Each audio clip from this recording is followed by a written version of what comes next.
ഗാഥയും കൃഷ്ണയും നിങ്ങളുടെ മക്കളായി നിങ്ങളുടെ കൂടെ ജീവിക്കണം. ഇതെന്റെ അപേക്ഷയാ.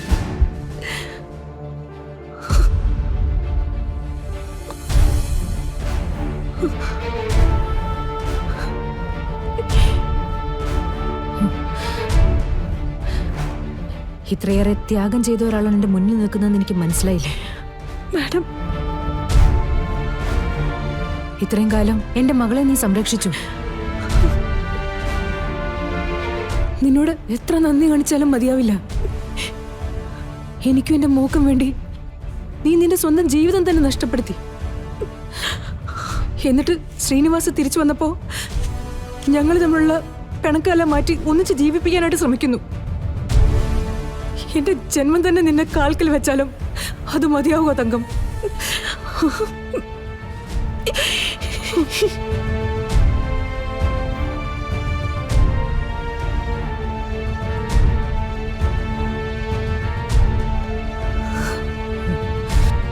ഞാൻ ഇങ്ങനെയൊക്കെ പറയുന്നാണോ നീ കരുതിയിരിക്കുന്നത്?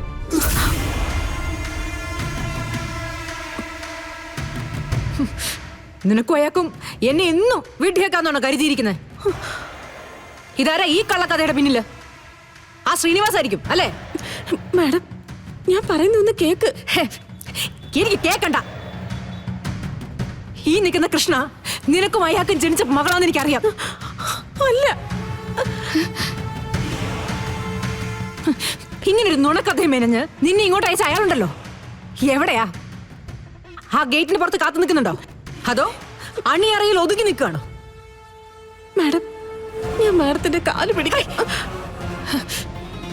പാപം ചെയ്തോളാ നീ. നീ എന്റെ കാലിൽ തൊട്ട പോലും അത് അശുദ്ധമാവും.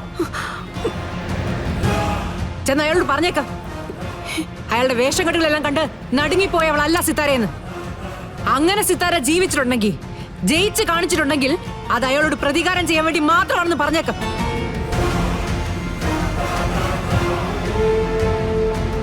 പിന്നെ ഇവള് എപ്പോഴും ഒരു വാത്സല്യം സ്വന്തം മകളോടെന്ന പോലെ തോന്നിപ്പോയതാ. അതിപ്പോഴും ഒട്ടും കുറയാതെ എന്റെ മനസ്സിലുണ്ട്. ഗാഥയ്ക്ക് നവീനും ഒരു ജീവിതം ഉണ്ടാക്കി കൊടുത്ത ഇവളാ. അതിന്റെ നന്ദിയും കടപ്പാടും ഞാൻ മരിക്കുന്നവരെ എന്റെ മനസ്സിൽ ഞാൻ സൂക്ഷിച്ചിരിക്കും. കൃഷ്ണ കൂടെയുള്ള ഒറ്റ കാരണം കൊണ്ടാ നിന്റെ മുഖടച്ചിനെ അടിക്കാത്തതും കഴുത്തിന് പിടിച്ച് പുറത്താക്കാത്തതും. മാഡം, ഇവളും അയാളും ചേർന്ന് കള്ളക്കഥകൾ ഒരുപാട് പറയും. വീണു പോരുത്. ചേർത്ത് പിടിച്ച എന്നെ ചതിച്ചവളാ ഇവള്. കൂടെ ജീവിച്ച എന്നെ ചതിച്ച ആളായാള്. ചിലപ്പോ നിന്നെ ചതിക്കും മോളെ, സൂക്ഷിച്ചോ നീ.